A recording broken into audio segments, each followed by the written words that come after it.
Views expressed by Casters Guild members are only the opinions of that member, and that could change from day to day. Guild members may use mature language, but that in no way means they are mature. Listener discretion is advised. Ren Faire performers play D&D? Who knew?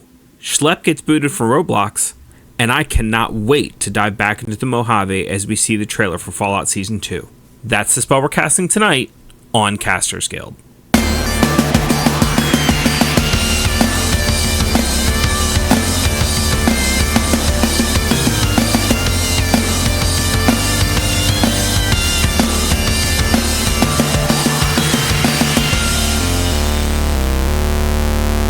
Thank you for tuning into this episode of Casters Guild. I'm your guild master, Rick Perry, the wizard who cannot be silenced. And I am your guild master, Baron Kane, and if I was on Game Changer, the only one I would win is the one where Brennan loses. And joining us for the first time is a brand new guild member. Feel free to introduce yourself. Greetings, adventurers. I'm Paolo, Garbanzo, Jester Juggler and International Dungeon Master. Woo! We're happy to have you. Going to be honest, I've been a fan for a little while now. I'm originally from the East Coast, from Maryland. I didn't know about Renaissance fairs until I was already over the age of 18. When a bunch of my friends were like, hey, you want to go to the Renaissance fair this weekend? And I was like, what the hell is that? And then I moved to Tennessee, and as we were looking at acts for the local Renaissance fair there, I was like, hey, that's a name I recognize. And so we made sure to catch your act. So, and we've gone every year and made sure that you're a must-see every year since then. Oh, well, thank you. I appreciate that. Thanks so much. I myself didn't know about Ren Fairs until I was about 25. I had already formed a juggling group. We were performing up and down the East Coast. We'd even performed at other amusement parks. And my friend's like, what are you doing? You're a giant Dungeons & Dragons nerd, and you're a very vaudevillian juggling, comedy guy. Why aren't you at the Ren Fair? That's like perfect for you. And I was like, what? I said the same. What's a Ren Fair? And she was like, oh my God, you're an idiot. And took me to the Maryland Renaissance Fair. Was my very first experience about Ren Fairs. And that is hands down the best one. So don't tell every other fair because they're going to get angry that I just said that. Yeah, I honestly always thought it was like hometown bias that I thought Maryland was like the best one, and then I keep hearing it from other people from around the country, and I'm like, okay, maybe it's not just my own bias.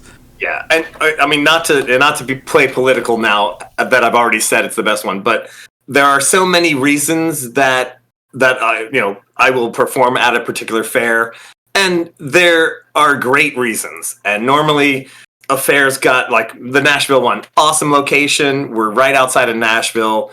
Also, the crowds are great. The people are lovely. But like, if you were like to have the Venn diagram of all of the great things about a fair, like Maryland just nails all of the things. And again, there's great fairs. All the fairs that I do, I like, because if I didn't like them, I wouldn't be there. I've gone to Tennessee for many years now, since it's where I live now. And I've had a lot of friends where I bring them to the Ren Fair here in Tennessee, and it's their first fair. And they're like, man, I had so much fun. That was so cool. And I'm like, okay, well, now later, let me take you out of state and we'll go to a good one. And yeah. And Tennessee is great. It does not have permanent buildings. And so, Maryland and a lot of other fairs that are similar to Maryland have all these permanent buildings, and it's really just a gorgeous setting and everything like that. Tennessee is a great setting, but yes, it's not a permanent site. Although I will say the people who now own it, which is the county, yep, they actually are working really hard to build it up. So there are great things coming in the future for Tennessee. So there are both good things and bad things about the county taking over that fair.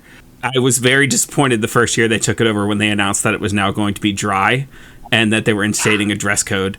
And I was just like, not to sound like the typical guy, but you're taking away the alcohol and the titties. Like, what am I supposed to do here? Well, hilariously, I will tell you, the actual dress code now is less strict than the one that the actual owners beforehand had, because they were to not be really political about it, they were a little uptight. Yeah, and sure. and so the actual, I will say, the actual dress code, if you went line by line for each thing, actually a little less good. strict. Now, as far as the alcohol, yeah. County, now that it's county property, they do not allow alcohol on county land, blah, blah, blah, blah, blah. So, yes, sadly, sorry, folks, there is no alcohol at the Tennessee Renaissance Fair. It's very strange. It's the only one that I do that doesn't have a lot of alcohol. I will say, going state to state, there's crazy rules and laws. Every state, there's one show we do that you have to be in the beer garden, and you can't, you can't bring a beer outside of the drinking area, so you can't really just walk around with your beer. You have to just drink it there, and then you finish, and then you go to the next thing, and that makes for a whole different experience when you're running around a Renaissance Fair. So, So you say you had a juggling troupe before you even knew what a Renaissance Fair was. How much of the old act did you keep, and how much did it become something completely new when you started at Renaissance Fairs? I would just say that my personality stayed the same. I always love actually working with other people to juggle. So for those of you who don't know, I am actually been juggling for 30 years as a professional entertainer and clown. And I guess I would say, not that kind of clown, but this kind of clown. And I'm actually an actual jester of a real castle in England. What? Yeah, because I won the international jester competition held at Muncaster Castle, which is the home of the original Tom Fool. So they have a jester competition in honor of Tom Fool, and so now I've just been doing that for a long, long time. Before that, I did have a juggling group, the Garbanzo brothers, and we did a lot of big group juggling patterns and things like that. So it was more about the teamwork. But I was kind of the leader, and I had the leader character, so I would just yell at them as they clowned around and messed things up. So now I just get to yell at my audience. That's I always like to say, I take after my grandpa, yelling at people and throwing things. I've just managed to make it go pro. That's all. So how quickly did you go from finding out that the Ren Fair was a thing to actually being booked and performing at Renaissance Fairs, and what was that journey like? Damn near immediately.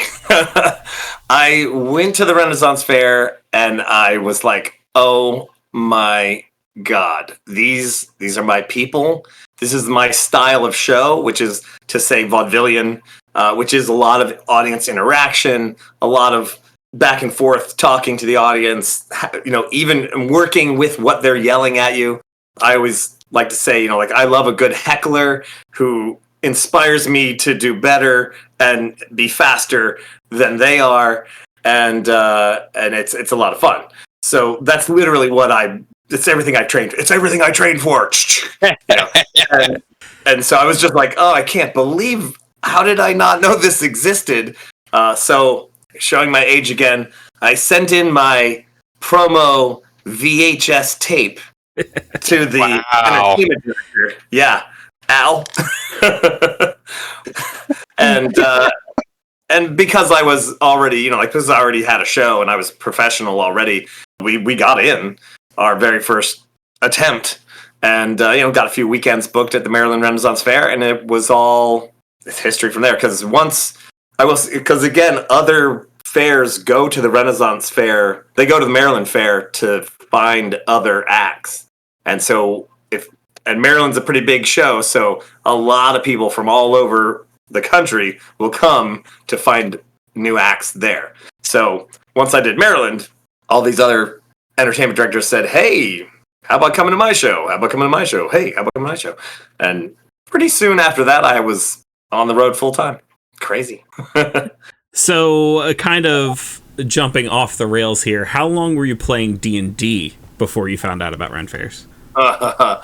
So I started way back in the way back, basic Dungeons and Dragons. Keep on the Borderlands. Oof. Yes, I was there, Gandalf, 3,000 years ago. I think I was like 8 or something like that. My older brothers played D&D, and so I was like, of course, I'm just like watching, drooling, waiting for the time when they would allow me to play with them, and then it was on. So I'm deep in the nerd trees, just swimming upriver. and then I found Ren Fairs. So like it was awesome, and it was gosh, was it the late '90s? I think so, late '90s. It was the late '90s when I first went to Ren Fairs, and so yeah, I was. And the thing is back then, oh man, see back then you'd throw a Dungeons and Dragons joke out, and a good 30% of your audience is there, because like Ren Fairs was a very niche market. It was D&D nerds, it was history nerds, it was your SCA people, and like very few like normal society people, like very few. And nowadays it's amazing. I'm loving the new renaissance of the Renaissance. It's stunning. And I think it has a lot to do with games, with the video games, and then coming back into and I have a very interesting take on 4th edition Dungeons and Dragons. We would love to hear your take, because this podcast is split on 4th edition. Yeah, one of us is going to agree with you. Okay, well, here's my politicalness. I would never play it myself because it's trash. However, and not just numerically speaking, if there was not a 4th edition, there would not be a 5th edition. But here's the thing. 4th edition brought all the people who were playing video games and loving the fantasy of the video games, and it brought them to the table. Now, I also go way back, basic, expert, 1st edition, 2nd, 3rd and a half, and the thing was that was great for players who grew up playing, and they were in it to win it, and it was great. And this is why they hate 4th edition so hard, because 4th edition wasn't written for people who played Dungeons and Dragons before that. It was written for people who play video games. Mm-hmm. And the big split was like, hey, look, you can talk to an NPC, and now this guy, the Dungeon Master, has to come up with whatever crazy shit you just said, has to come up with a response to that. And you don't just get 4 little, I would like to speak the B button or the A. I will say yes, I will say no, I will say thank you. I get to just have a crazy conversation. And because of 4th edition's speed and things like that, it got the gamers who are video gamers to sit down and have human interaction with other humans. And then I feel like that's when they were like, now that we have you hooked, here's what we're really talking about. And they put out 5th edition. It was just bait. It was just bait. 4th edition was bait. That's all it was. Yeah, it wasn't meant to be there forever. 4th edition is where I started. It's the reason I started being a dungeon master. It's the reason I still play today. And I still maintain that it is an excellent miniatures game. Yes. Well, it's meant to mimic the video game. Yeah. And then, of course, what video games can't do is have that human interaction with someone who's ruling the world. Obviously, World of Warcraft, you can talk to other players, but you're not talking to the people in the world of that game. So I think that's the big difference. And they were like, this is cool. And then they were like, okay, but now here's the real rules, 5th edition. And that's where the people who split off and made Pathfinder were like, we got to make our own thing. Because they're the ones who didn't play video games and sat down and said, we're here to role play. And at least that's my personal opinion. So I don't think we'd be having this renaissance right now if it wasn't for 4th edition. You can hate on it all you want, but a necessary evil is what. We've actually had this conversation a lot about like the renaissance of D&D over the 6 years we've been doing this podcast. But the 4th edition kind of leading the charge into it is definitely a new take that we've not had before, but I definitely don't disagree. Well, let me tell you, and I'll tell you, I know the podcast has said that Critical Role has been the big driving force behind this, but let's just take your theory. Critical Role started in Pathfinder, which Pathfinder would have never broke off and did its own thing if it hadn't been for D&D making 4th edition, thus kind of taking it further back, I mean, yeah, you're not wrong. That's Critical Role would have never happened without 4th edition. Also, we want to keep going in the different branches with it. I mean, Critical Role obviously drew inspiration from Penny Arcade's Acquisitions Incorporated, and AC Inc. started in 4th, and then later transitioned over to 5th. So there'd be no AC Inc. without 4th. Crazy, damn. Yeah, and I mean, and I do have to say, like, so I started my juggling career. I started doing Ren Fairs.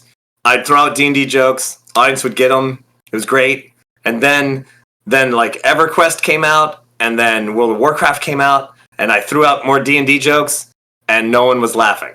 So for a very long period of time, I never spoke a word of Dungeons and Dragons for at least a decade, if not more than that. And then eventually it started to come back around, and I was like, wait, you guys are gamers. Hang on, wait a minute. Like, and eventually, like, it, yeah. So there was definitely a big bell curve in the Renaissance Fair world, and now everybody's a gamer. Everybody, you're either playing Baldur's Gate or you're actually playing tabletop.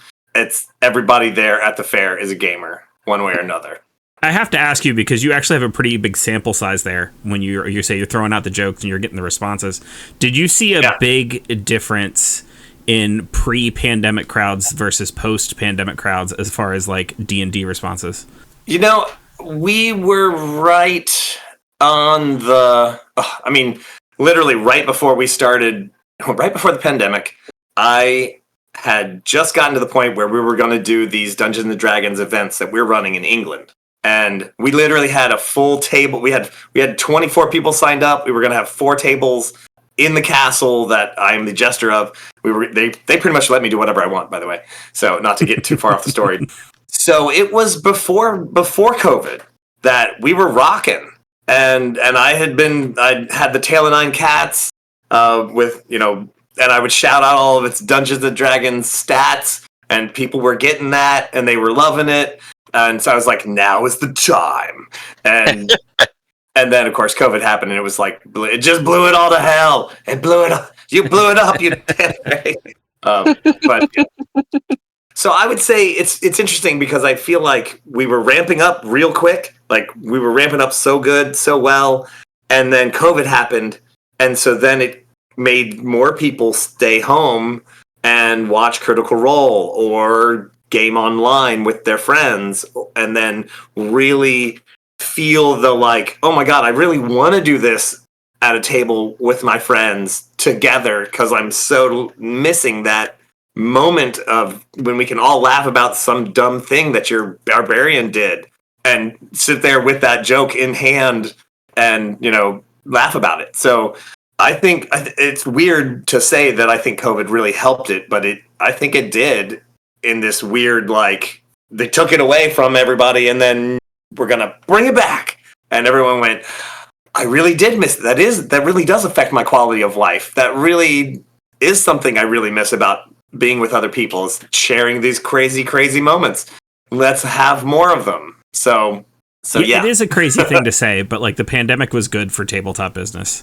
And like, you never want to say like the pandemic was a good thing, but like, we go to Origins and we interview 60 people at Origins, and 80% of them were like, oh, we're a COVID business. Like, we started in the pandemic and now we're thriving. And it's like, so 80% of Origins is there because they were able to start their business and get it off the ground during the pandemic. So, obviously terrible thing in history, but it was definitely good for the tabletop industry. We had the technology. We still have the technology. And so that really changed what you could accomplish during a pandemic. So here we are, here we are.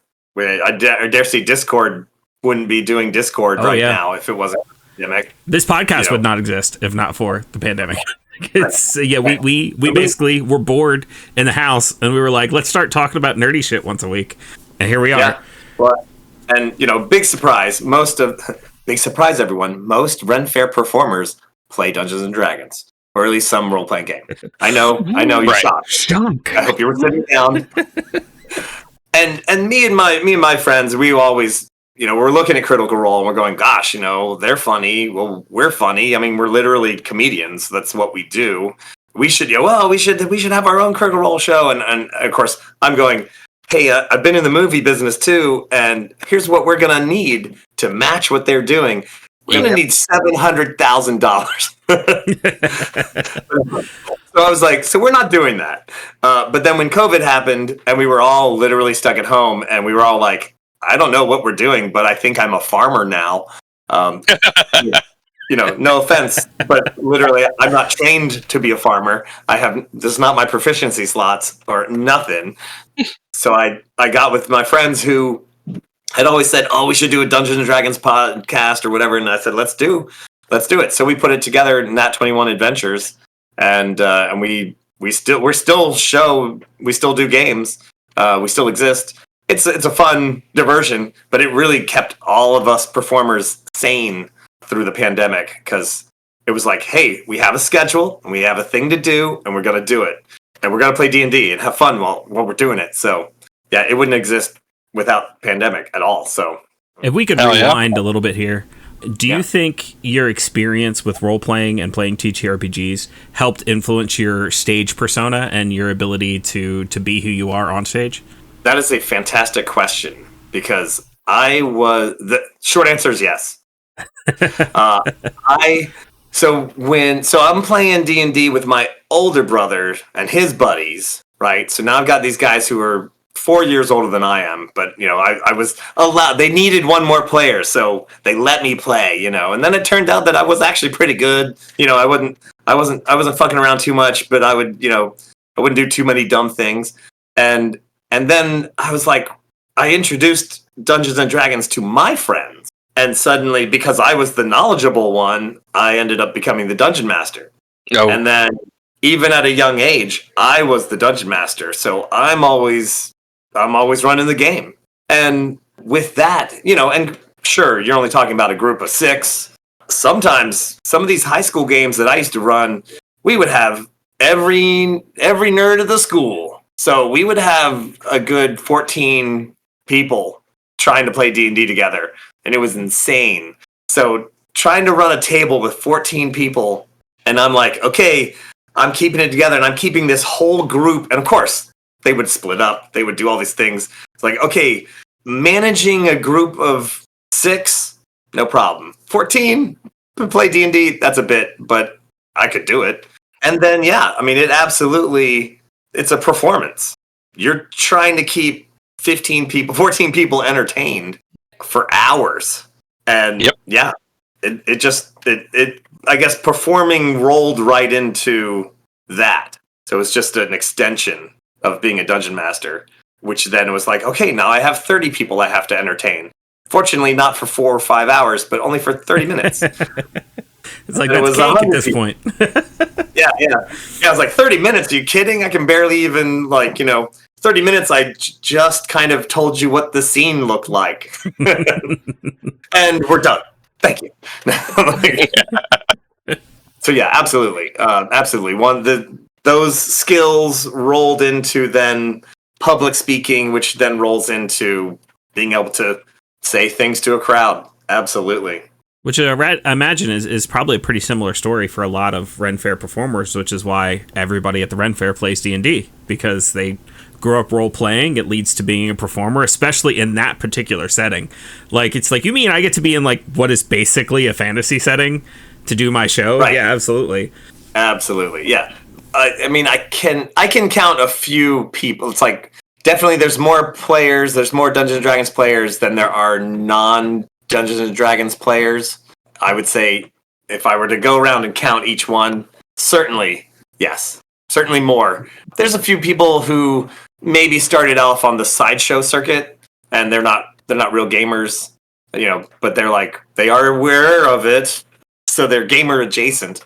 Right. But they were like, oh yeah, I just started off doing sideshow work, so, and now I'm in the Renaissance, because of course they are drawn to that sort of fantasy.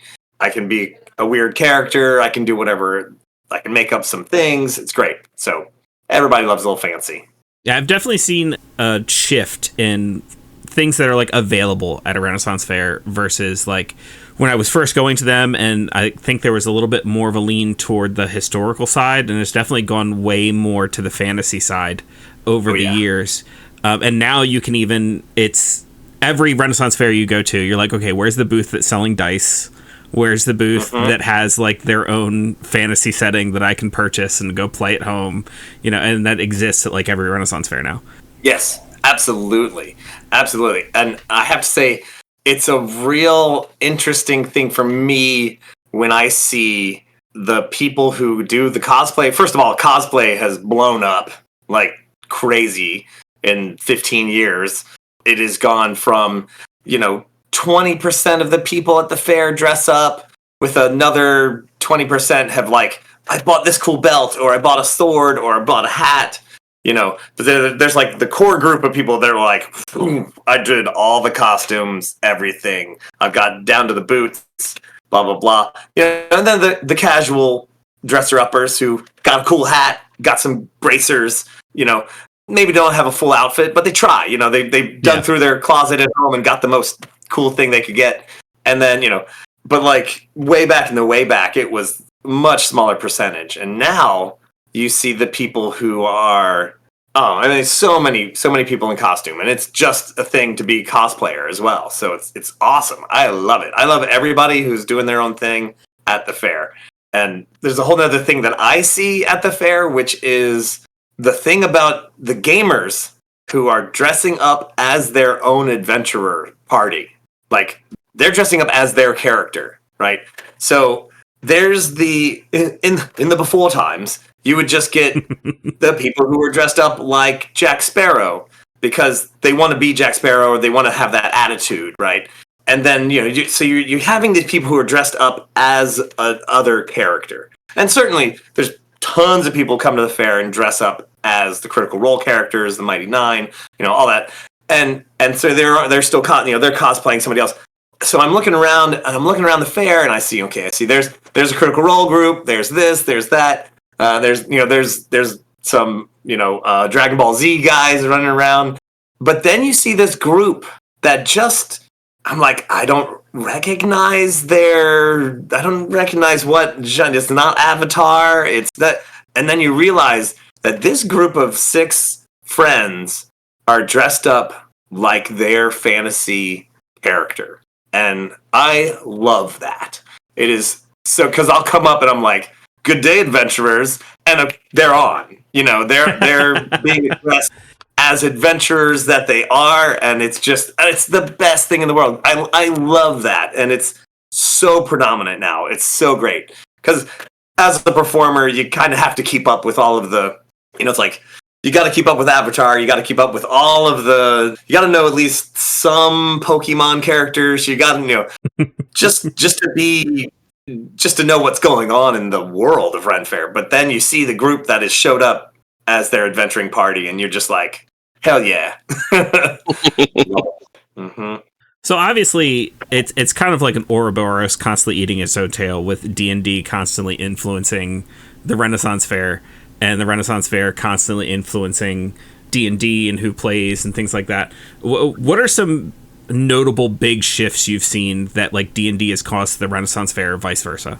Oh man, well, oh gosh, the Renaissance Fairs allow people to come out more than just the 2 times a year when like their Comic-Con or their local sci-fi fantasy convention comes in, and it's usually most fairs are for like at least a month, and some fairs run 2 months.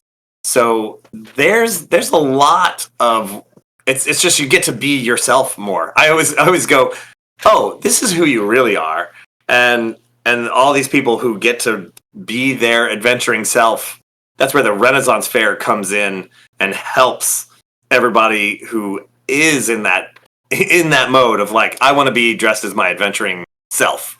Like I'm living the dream right now, and I get to do it for 8 weeks, and that's great.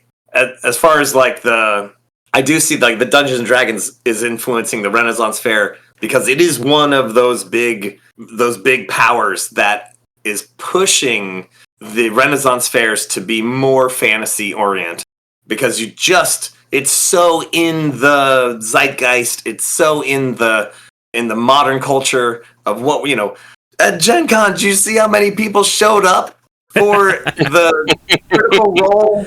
Oh my God. Like, what was that? Was that like 50,000 people? I don't even know. I have no idea. Yeah, I don't have the numbers on it. I was in the basement of Lucas Oil for that entire convention. Oh. Right. Well, yeah, there's that. Yeah.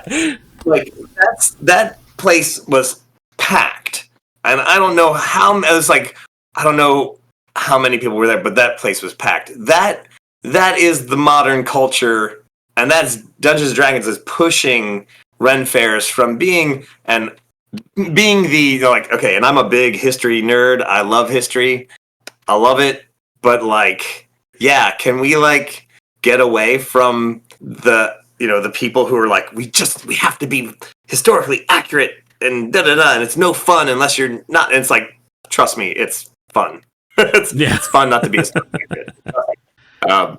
Also, as a performer, the thing is that, especially for comedy, you have to be relevant to what is happening in the modern times, right? So that's your comedy. I mean, you can make weird comedy elsewhere, but if you're not kind of addressing the modern situation of what's happening, your comedy's not really relevant. So talking about how bad X, Y, and Z was during the Elizabethan era is not funny.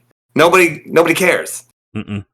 But if you can, like, throw a little modern, you don't have to say exactly who you're talking about, but if you kind of throw a little modern pitch out there, then everyone's like, oh, so staying relevant to modernity in your comedy, again, you can make it very down low and not so obvious.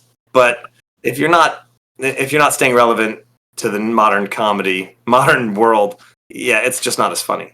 So people gotta relate to you and find you appealing and find you, like, relatable in all of the ways, so that they will find you entertaining. And so when I'm doing a medieval festival and they're like, "Do you really want to try to use medieval language?" And I was like, no, you don't, because if you want medieval language, then we're talking about Old English, like Middle English. Which English do you want? Because guess what? Nobody here can speak Middle English. So we're going to use modern English. Sorry. And go from there. So, yeah, keep it with the fantasy. Yeah, I think it all started as, like, pleasure fairs and eventually became Renaissance fairs. And I honestly think it is merely a matter of time before it's just straight up fantasy fairs. Yeah. Well, and, there's steampunk conventions, and there are fantasy fairs that call themselves fantasy fairs. They're not quite as big yet, but give it time. Yeah, I mean, yeah, it is where, and there's fairy festivals as well. So I think the fairy festivals, they're the ones that have done the leap. They were like, we're going to be kind of whimsically Renaissance-ish, but everybody here is fairies and there's trolls and goblins, and we don't care about reality. So they've made that leap, and next is just the full-on fantasy fair. So I can't wait for it. All right, so I'm going to shift gears a little bit here since we did talk about Gen Con. I managed to get in front of you at Gen Con. Thank you for coming to True Dungeon. I hope you had a blast. Yeah. Oh my God, so much fun. But you handed me this card for Dungeons & Dragons in New Orleans. As someone who is a fan of NOLA, I was like, stop speaking to me directly, please. Just at me next time. So tell us a little bit about Destination D&D and what it's going to be like in NOLA. So, yeah, we have an event coming up pretty darn soon, and it is our Destination D&D event in New Orleans. It's a 5-day event, and we have it's 4 full days of gaming. Starts on Tuesday, the 18th of November, and we roll all the way into the weekend at the Louisiana Renaissance Fair.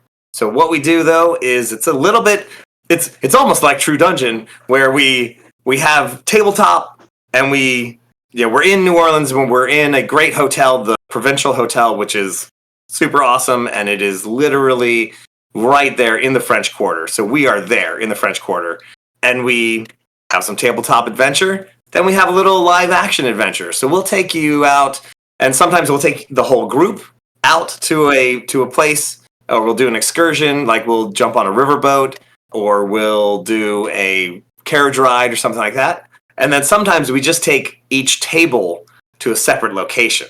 And we'll take you out to the pirate bar. And lo and behold, there's a pirate there waiting with information. And so, you're there in character, and you got to get the pirate. How do you do it? Do you just buy him a drink? Do you, threaten him? Anything can happen. And so it's a mix of tabletop and then a little bit of live action, and it is a absolute blast. We have a big feast at the beginning. We have a magic market, which is really a ton of fun because, of course, all the players, all the people who are running the game or they're NPCs, they're all professional performers at the Renaissance fairs, and that's why I can get them to do it. So, and of course, hey, guess what? They all play Dungeons and Dragons, so they are absolutely down to clown, and it's a ton of fun. So we have a scenario that runs through the whole week, but then also there's room for open gaming, so you can come in and you can. At night, we've got room. You can bring some board games. You can bring another role-playing game. It's open for the rest of the night. And then also, if you want to go out and hit some New Orleans places, you absolutely can. So there's some time there to go hit some extra bars and things like that, because we're right there in the French Quarter. It is an amazing scene. It's an amazing time. And then to finish it all off, we actually take everyone to the Louisiana Renaissance Festival, and we get special seating for the joust. We have a backstage access with the jousters, with the horses, with the armor. You get to take a look at all that stuff. Special seating for my show and some of the other dungeon masters who were performers there at the fair. And it is a whole extravaganza. You get to, as I like to say, you're welcome. Yes, I did save the town. Yeah, that was me. That's why we're having this festival. And, of course, half the town burned down, but I mean, the other half of the town is very, very grateful. So, yeah, that's an absolute blast. We are doing one as well in England coming March at Muncaster Castle, which, of course, is the castle that I am a jester of. Which, again, they pretty much let me do whatever I want because I'm their jester. It's that jester's privilege, right? Yeah, jester's privilege. They were like, what would you do if you had access to this castle? And I was like, I'd bring a bunch of players and we'd play D&D, and it would be awesome. And so that's coming up in March, actually, 2026. And we're the grounds of Muncaster Castle, for those of you who may or may not know. It's up in Cumbria, England, which is the very north of England, or the very south of Scotland, depending on your opinion. All the Scottish people go, freedom! But it is a gorgeous place. It's got 30 acres of gardens. There's actually a chapel with an ancient graveyard. And of course, we also do the same thing there. We'll take each party out and we'll walk them around the place, and lo and behold, oh look, there's someone waiting in the graveyard for wahahaha. It's an awesome place. The castle's fantastic. They also have a weapons hall that they just built last year. And you get to throw axes and fire crossbows and shoot bows and arrows. And it's a ton of fun. So check it out. We're at destinationdnd.com. So you mentioned a couple other Renaissance Fair performers will be there. Would you mind naming any of the other ones who will be there? Oh, sure. If you're familiar with Judas Lynch, he does several shows around the country. Sherwood, and the Georgia Renaissance Festival and the Ohio Renaissance Festival.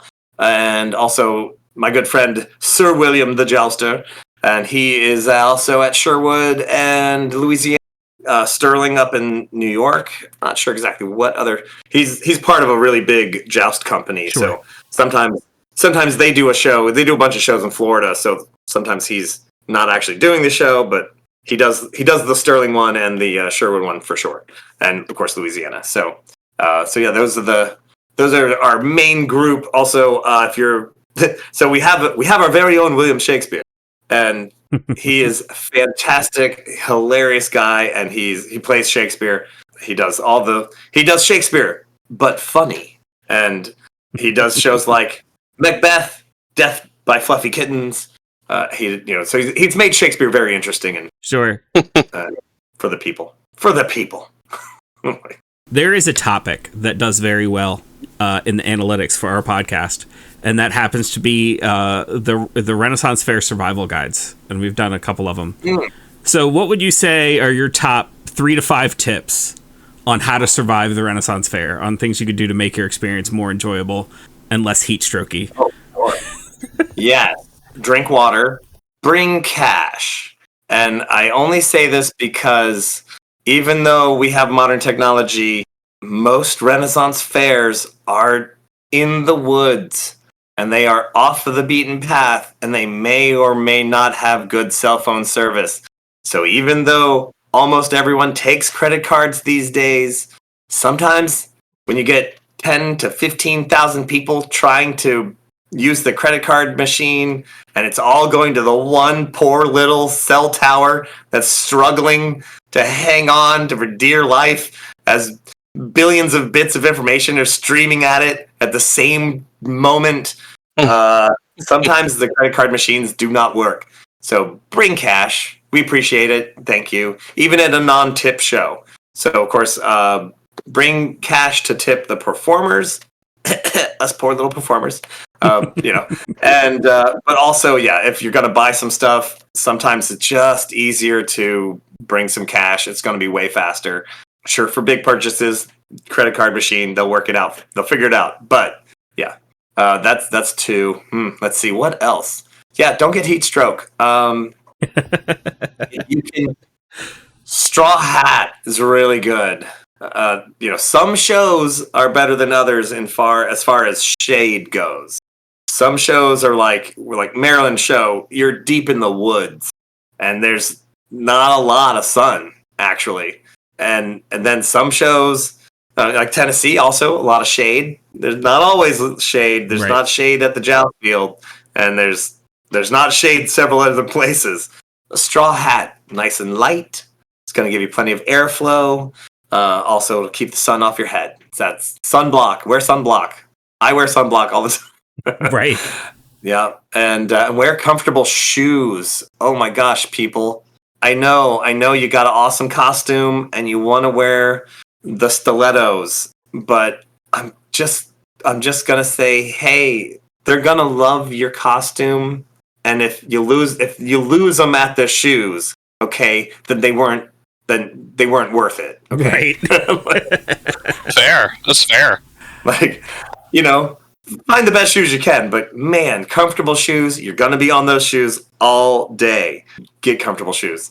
And, I don't know. I'm usually sober the whole time because I'm actually juggling and throwing knives and torches at or around people. And so, I'm kind of required to be sober. Plenty of people, come to the fair and you have a good time, and I have definitely seen people who drank a little too much. So, be mindful of your limit. Let's say that. That's probably the best way to say it. That's a good one, yeah. Because I have seen people who have lost all their shit. And and be careful out there. All right. Mm-hmm.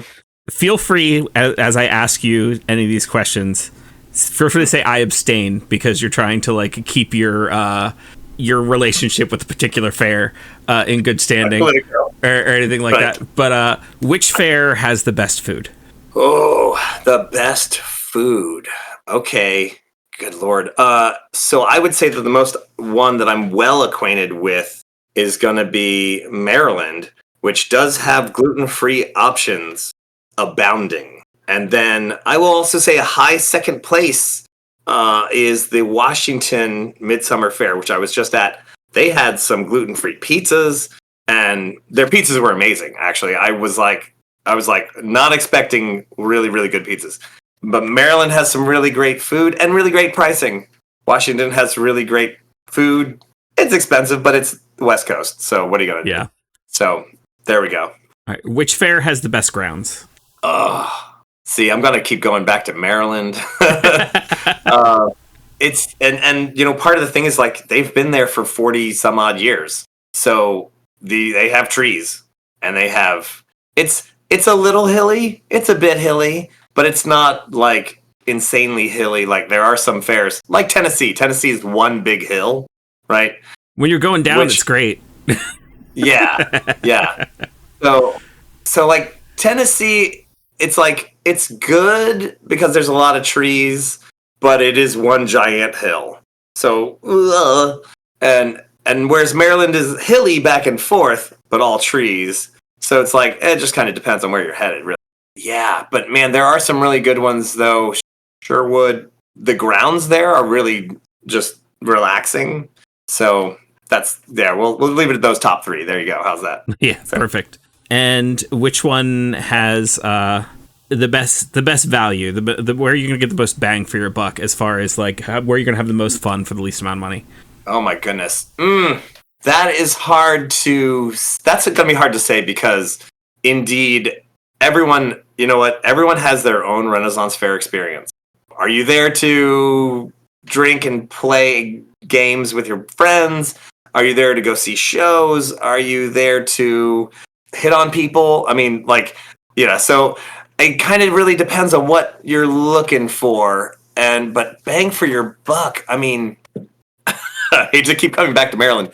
Maryland is, if you can get tickets from their website, which, okay, I will say Maryland is having some trouble with their website for tickets. Whew. So this is my one thing I'm going to be like, please, Maryland, get back together. But because they have been so popular, their site has kind of crashed a few times, and literally 50,000 people were trying to get tickets, and it just was slow as molasses. And the thing is like it's only $25 in the gate if you can get it from the website, or you get it from Ticket Hub or whatever it is for $50. So you can get them more reliably from other websites, but you can't get them as cheap as the Maryland Fair site. But sometimes it's just hard to get tickets. So if you can get tickets to the Maryland Fair, I did sit in the online queue for over 12 hours this year for the Maryland Fair, just because it's been a long time since I've been back. And I did manage to secure tickets for one weekend. Oh. I'm going to be there this year. It's been a long time, but I'm going to be there this year. All right. Oh, well, I can't wait. I'll be there the whole time. So swing on by. It'll be great. We'll take some pictures. Yeah. So that is my one complaint. I will say this is to go bring it back to some COVID action. And this is where like Maryland has pretty much won my like undying like gratitude and everything. And it's like, and honestly, like there should be like if you want to add some music in the background of someone like humming, glory, glory, hallelujah or something like that, that'll be good. So you're like, as I tell the story, so like they closed for COVID. They were not open that year. They came back the next year, and they were kind of worried that no one was going to come back to fairs. And, like, are 17,000 people going to want to stand next to each other? Like, we're all nervous. We're all scared. So I watched them. I literally was walking by their pub as the guy was painting the sign and raising the price of beer from a reasonable $7 to a actually also reasonable $8, which honestly is a really good price for a beer at a festival, because most of the time it's $13, right? So you're like, okay, and I was like, oh, bumping it up, huh? And they're like, yeah, we're just not really sure. Are people gonna come back? We don't even know. We don't know. So we're gonna hedge our bets. We're gonna add $1 in, and then at least we'll have a little bit of slush fund in case everything goes awry. And I was like, okay, I hear you. That's all right. $8's not a bad price. Whatever. I move on. 2 weeks go by. I happen to be walking by the bar. The guy's painting the sign again. And I was like, wow, you guys raising the price again? He said, nope, we're actually bringing it back down because people showed up. They came, they bought all the beer, and they were like, oh, okay, we don't have to actually, we don't need it. We're doing okay. And so they actually brought the price back down, which is unheard of. Yeah, that's a fantastic story. Because, you would think they'd be like, oh, well, if they're willing to buy it at $8, we'll just keep it at Yeah. 8. If not, take it up a little bit. But to bring it back down, that is so good. And this is one of those reasons why I'm like, I just love those guys. The people who own the fair, they're like, yeah, we don't have to gouge everybody for every dollar, which again, some fairs that I know of do. You know, and it's like, yeah, we don't need it. We're doing okay. We're fine. We want to produce a good product that everybody's happy about. And I was just like, really? And I think I started crying right then. Yeah, probably. But but yeah, so that's just one of those things where you're like, wow, they're really doing a really great job. And they, some things are expensive. Yeah, the turkey legs get a little pricey or whatever. But for the most part, yeah, it's not bad. If you can go in there and you can not spend a lot of money, but you'll want to spend a lot of money, but you can avoid spending a lot of money. And Maryland is one of the few shows that the performers don't take tips.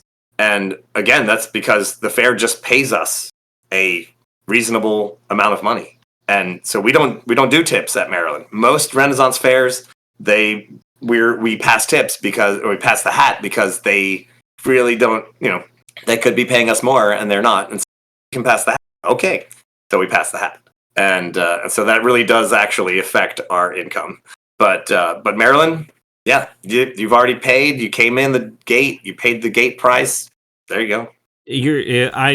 I've always loved the Maryland Renaissance Fair. It was my first fair. It's been a long time since I've been back, and you're just giving me more and more reasons to love it. And I think I didn't know any of this stuff, and that's all fantastic. Yeah, yeah, and they actually capped. So the reason everybody's trying to get these tickets also is that before COVID, their maximum used to be like 27,000 people in a day, and it it would sell out during the second half of the fair when the weather's a little cooler and everybody can wear all their. It would sell out, and you'd have 27,000 people there, and the lines were long, and the waits were huge, and so it's a bad experience. They cut that number down to like 21, I think, is their new maximum. Okay, literally reducing it by almost a third. But it's like you're taking 7,000 people out of that mix. And, think of all the money they lose by not having 7,000 more people through the gate. Right. But lines are shorter, waits are shorter. The whole experience becomes a better experience. And they realized, well, we're doing okay. All the stages are full. There's people still wandering around. There's still lines and things. But it's like, it's way better than it could be. And I don't think people are realizing that as much. So once we got back from COVID, they just kept that number. And they were like, actually, it's a better experience all around. So let's just give everybody a better experience. Now, what happens? Well, sure. 7,000 less people per day or 6,000 less people per day. Tickets are going to be harder to get. Yeah. So, All right. Well, thank you for your insights on the Renaissance Fair and D&D. We're going to do a big shift in gear now, just because there's two topics that I wanted to make sure we got to tonight. The first one came to my attention actually over TikTok, where I found out that Roblox had banned a user called Schlep, and I don't know much about Roblox because while I have a kid, I don't let my kid play Roblox because I understand that it's like an online game. And as someone who played WoW for a very long time, I know people can say some insane shit on MMOs and online games. And I was like, no, thank you to that for my kid. So I've ignored Roblox for a very long time. Didn't even realize it was an 18-year-old game at this point and still like one of the top games, especially for kids. wow. So I looked into this a little bit, and apparently Schlep, the reason he got banned from Roblox is basically he was pulling a Chris Hansen on Roblox, and he would kind of bait predators into interacting with him and then get their information and hand it over to police. And he got a lot of users, a lot of pedophiles arrested from Roblox. Which, hey, go him. That's nothing but a good thing, really. I mean, he's creating content around it, so there is that. But still, he's doing good work. So Roblox issues him a ban for violation of terms of service for giving away users' information. Wow. Which, Because he got it from them yes. on the. Mhm. So if he had managed to get that information not from the game, would he have been banned? Who knows? The thing is, it very much is leading people to believe that Roblox understands the percentage of its user base that is predators and pedophiles. And rather than working on banning them, they ban the guy who's rounding them up, because they realize the amount of money they could lose if all of a sudden all the predators and pedophiles leave their game. Sorry, I just threw up a little bit. Sorry, that was...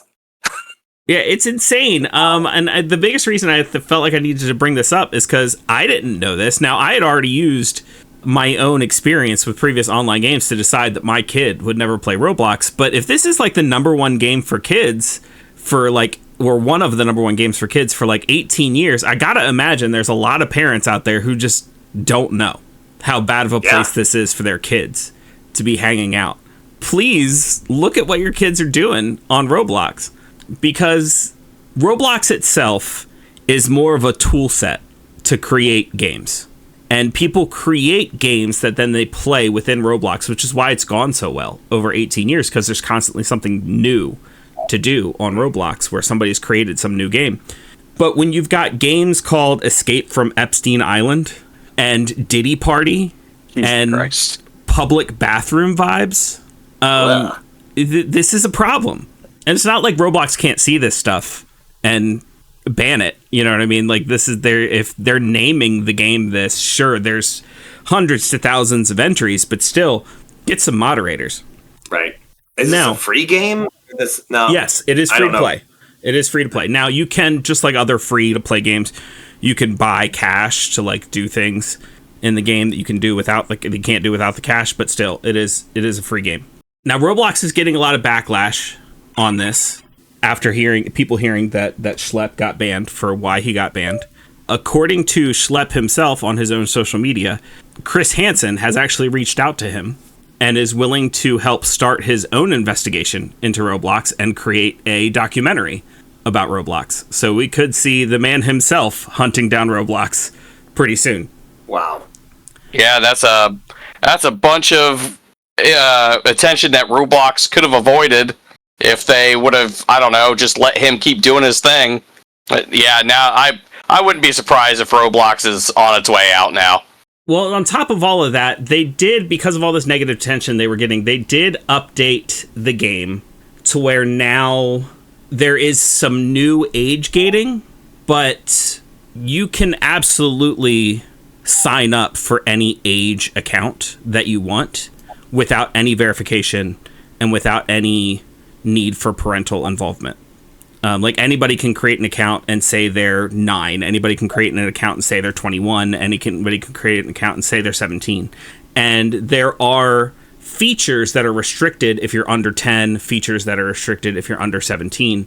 But when they've already proven that there are predators who create accounts saying that they're 8 years old and they can still get information from other children, and you have children who create accounts saying that they're 21 because they want to be able to access every part of the game with no verification needed, or without even needing their parents to create an account to like verify or whatever. This is a problem. Now, in reaction to all of this, the state of Louisiana has now started a lawsuit against Roblox. Now, when I first saw this headline after hearing about all the other stuff, I was like, well, this is fantastic. Somebody needs to be suing Roblox. But honestly, after reading it a little bit, I don't want to lean too hard into my own political leanings here, but the lawsuit does come from the right side of the aisle, the conservative side of the aisle. And the lawsuit, if you actually look into it and read it, just screams performative to me, that they're doing things just for the positive PR of it. Because basically the laws that they're calling them on and that they're suing them on are just that they don't have adequate safety features, and they are requesting restitution to the state of Louisiana in return. So they're not requiring them to instate any new safety features. They're just saying you don't have adequate safety features, pay us money. So Roblox could absolutely settle out of this lawsuit, and they have, a kajillion dollars, so it's going to mean absolutely nothing to them. That's crazy. It is an insane situation overall, because it's like there is an obvious right thing to do here if you're going to take legal action, and instead we're just going to go give us money, which is, I wish I could say I'm shocked or surprised at this point, but like with the way things have been going, I mean, yeah, we're just going to make the pedophile game pay us money and then let them go beat the pedophile game if that's what they want to do. Blah. Yeah. Yeah, and I know in this podcast we usually don't go to serious topics like this all that often. Yeah. But like I said, I felt like it needed all the extra attention it could get, because I know there are parents out there who don't know that this stuff is happening, and maybe delete your kid's Roblox account. Right. Yeah, that would be for my youngest one just turned 18, so like, but yeah, they're doing all sorts of stuff online. Obviously, because of course COVID happened right when he was headed into high school, so it was like, oh, you were about to get a whole new social group of peers, and then that got train wrecked, and so it's like all your stuff is online. That's just what we do. So he started high school with online everything, and so if that's where your social people come from, then you're just gonna go down that road and you're gonna do everything. So yeah, like there's gotta, I don't know, to say, oh, there ought to be a law. Yeah, there ought to be some rules. Like when we play Dungeons and Dragons, we set boundaries, we set rules, for each other. If you're a halfway decent table, yeah. Yeah. And and of course, as someone who runs games professionally, right? We have people come all the way to England to play Dungeons and Dragons with us. What we have to say, hey, everybody, there's none of this. We're not gonna. There are rules, and also, don't be a dick. We're not going there. Yes, we're here to make it weird, but make it weird in a fun way, not weird in a weird way. So, like, if you are a multi-million-dollar company, come on, you can set some ground rules somewhere. Like, come on. Yeah, if you're making as much money as Roblox has to be making at this point, you can afford to hire a good moderator team that will make sure. I mean, like, you can't. Look, I'll be honest. You can't eliminate it, right? You can't eliminate it, but you can at least moderate enough to where you don't become known. Like it's estimated, and like obviously this is all speculation. There's no way to actually get these numbers, but it is estimated that up to 30% of Roblox users are predators. That's insane. They've caught child pornography rings on Roblox where like people have been passing around child pornography, and they've gotten caught and eventually arrested for it. But it shouldn't have been happening in the first place. Right. Wow. This is my stunned silence. Absolutely. The only reason I'm not in stunned silence is because I'm the one who researched it and I'm presenting you the information. Like, trust me, I had the same just like silent, like dumbfounded stare. Well, and I can't even lie. I wasn't dumbfounded. Like I said, I wish I could say I was dumbfounded, but like with the way things have been going, in today's climate, I was just like, yep, this is par for the course, which is terrible. Like it's honestly worse that I'm desensitized to it at this point. Yeah. I mean, there, not to bring it back around to Ren Fairs, but there are shows that are known as, like places to make sure you cover your beer because there are predators. And, you're like, yeah, don't wander around alone. Watch your drinks. Don't accept drinks from people that you don't know. It happens in real life. And if you have an easy target, people will go for it. And if there's a particular system or game that draws predators to it, that they say, wow, these are easy pickings, well, then yeah, that's what's going to happen. So it's everyone's job to make it not easy pickings. Like, yep. Yeah, I'm often the the advocate for anti-censorship on games, and I say, as a parent, it's the parent's job to make sure their kids aren't playing a game they shouldn't be playing. You know what I mean? But I feel like this is a different situation where Roblox does present itself as a children's game, and it is built for kids. And if you are not the most technologically savvy parent, it can absolutely slip under your radar as a kid's game that your kid can be playing. And if you are going to present yourself as a children's game, then that's an entirely different story. When parents come out and they're mad because Grand Theft Auto has like somebody getting their brains blown out in it, or they're mad because somebody's spines got ripped out in Mortal Kombat, I'm like, come on, like, it's on the box. You know what I mean? It's easy. Read it. Don't let your kid play Mortal Kombat if that's not something you want your kid to see. And people try to censor games like that, and I'm like, no, they're not for the kids. Don't censor the games that's their free speech. They can make the game that they want, and the players who want to play it can play it. But this, like I said, this is an entirely different situation, and I feel like this one is not 100% on the parents. This is on Roblox. Yeah. I mean, it's like it's up to you to not make whatever you've created, your system, your sandbox. If it's easy pickings, then you're doing something wrong. Yeah. So, all right, and now for a complete 180. I know I've brought the mood down so much at this point. We're going to try to turn it around here. Something completely unrelated. I knew I had to talk about this tonight because after seeing it, there's no way I could not spend some time gushing about it.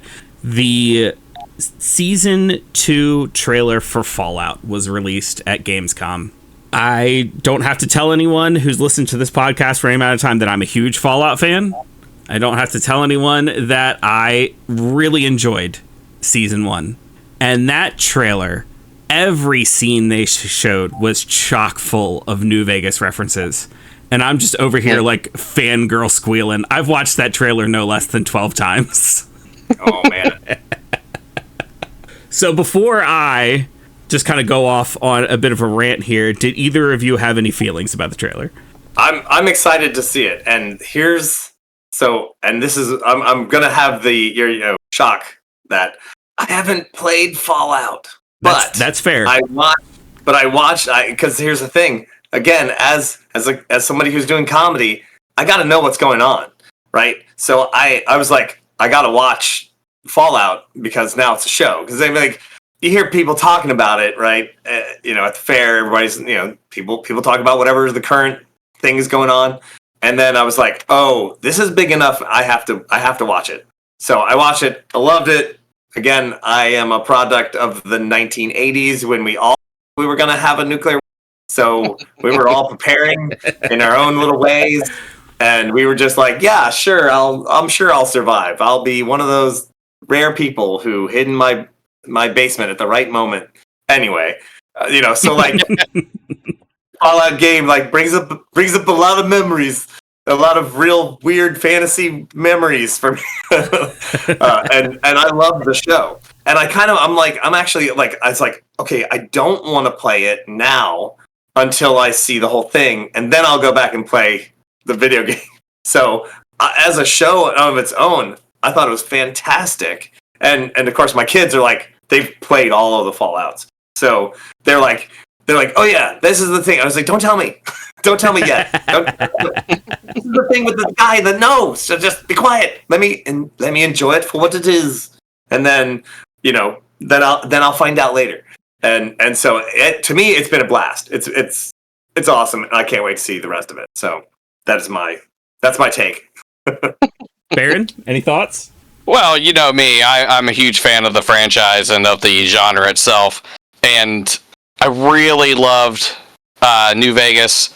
The Spawn really loved New Vegas to the point that he named our pet snake Boone, character from the game itself. So yeah, it's I'm pretty excited.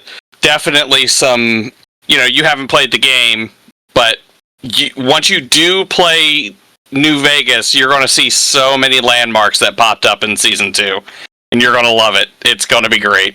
But yeah, so I'm really excited to see what they can come up with there. Yeah, as someone who's never played the games, I will tell you season 1 mostly, I mean, like, there are references, if you will, to some of the later games, like things that you can see in Fallout 3, Fallout New Vegas, Fallout 4. But honestly, story-wise, there were a lot of beats that came out from Fallout 1 and 2 in season 1, and most people who've played Fallout have never touched 1 or 2, because Fallout 3 is when Bethesda took it over and it became a 3D game. Fallout 1 and 2 were kind of top-down, more story-based experiences. As someone who comes from, you know, an older role-playing background, you might enjoy Fallout 1 and 2. They're also chock full of Simpsons references, which a lot of people don't bring up. But, like, if you're a Simpsons fan, like, Fallout 1 and 2 are chock full of Simpsons references.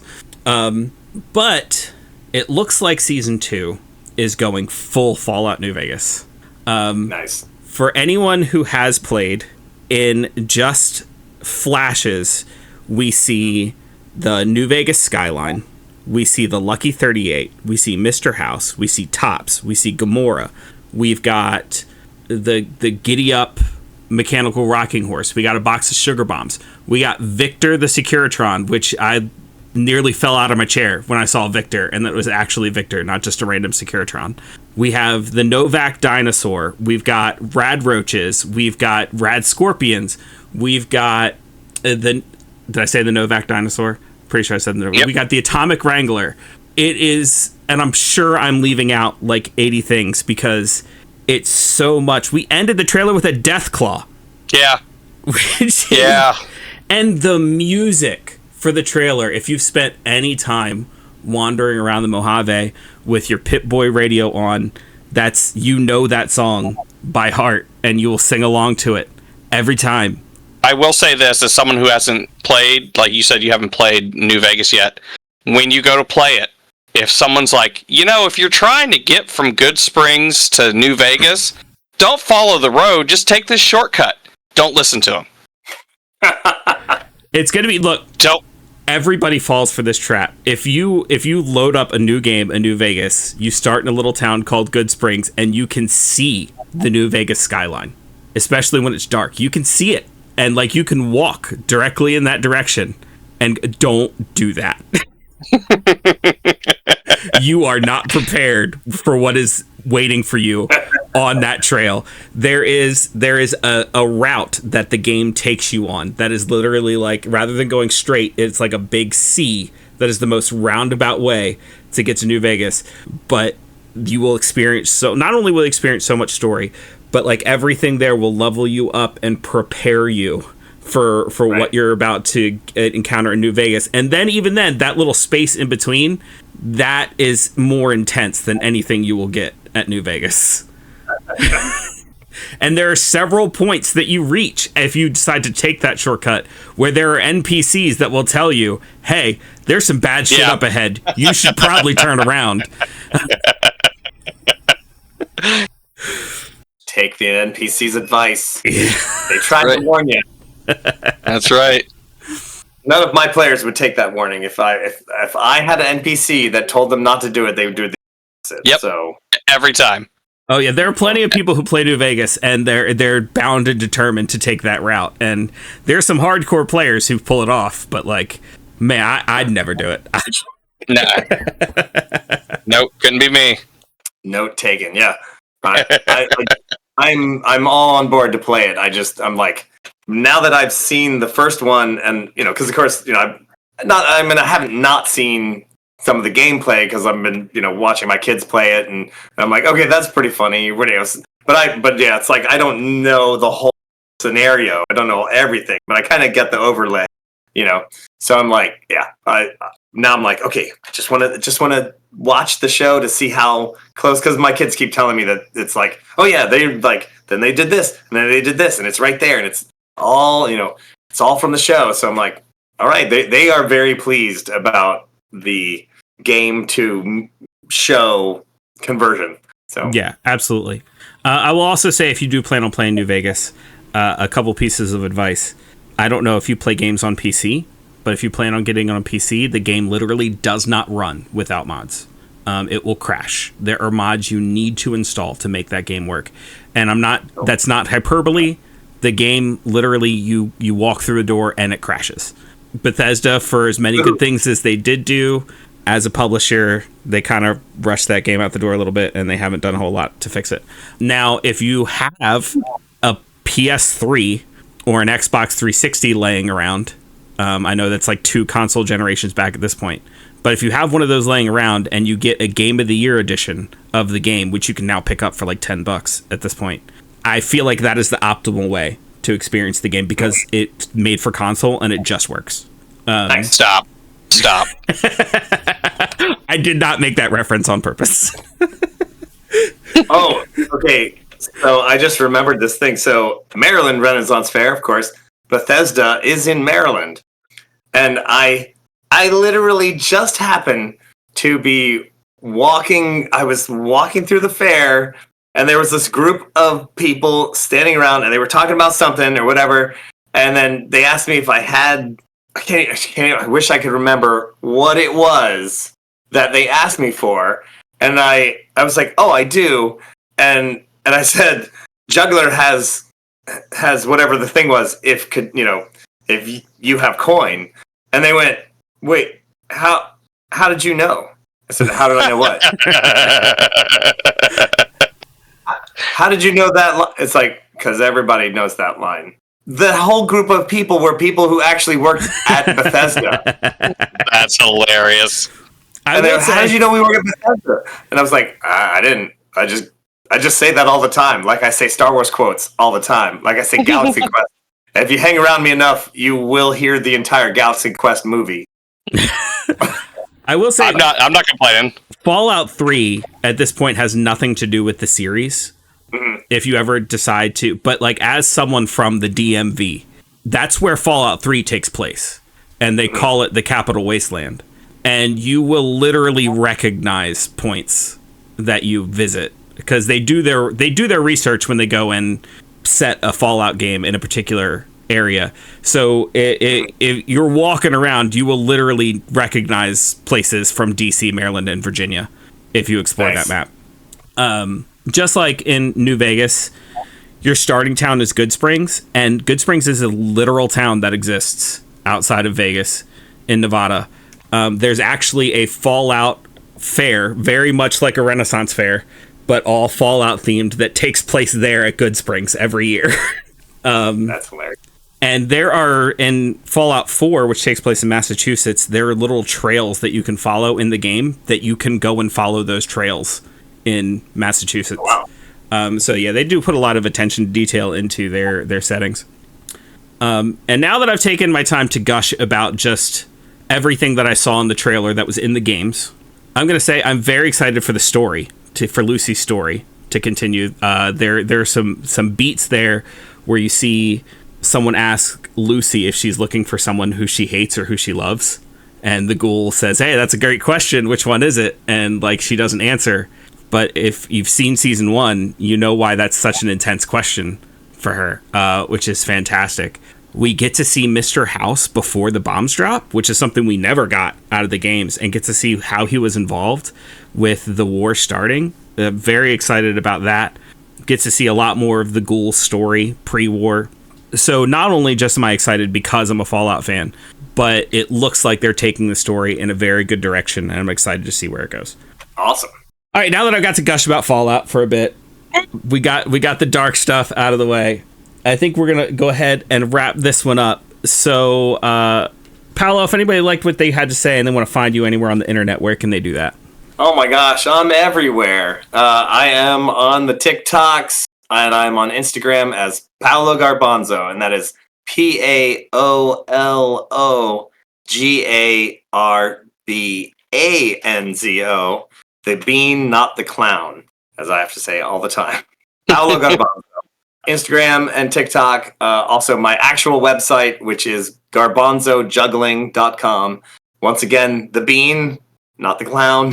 And then, of course, our Dungeons & Dragons events are on Destination DN, as in the letter D. So destinationdnd.com. And we currently, like I said, right at this moment, we got New Orleans coming up real soon. We're working actually with some other people as well. I didn't get to mention Banners of Honor is going to be there, and they have a whole 5th edition related game that kind of like has jousting rules. And so we're going to do a bunch of jousting stuff this year. So come on down to New Orleans. It's a ton of fun. And then, of course, we've got Muncaster coming up in March of 2026. And that is going to be fantastic as well. All those links will be in the description down below. Email us. Let us know what your favorite Renaissance Fair is and why we should be checking that one out. Join us on the Discord. That's where all the fun stuff is happening. And we will see you in the next one. Bye-bye, everybody. See ya. Bye. Bye. Bye. See you later. Bye. Bye. Bye.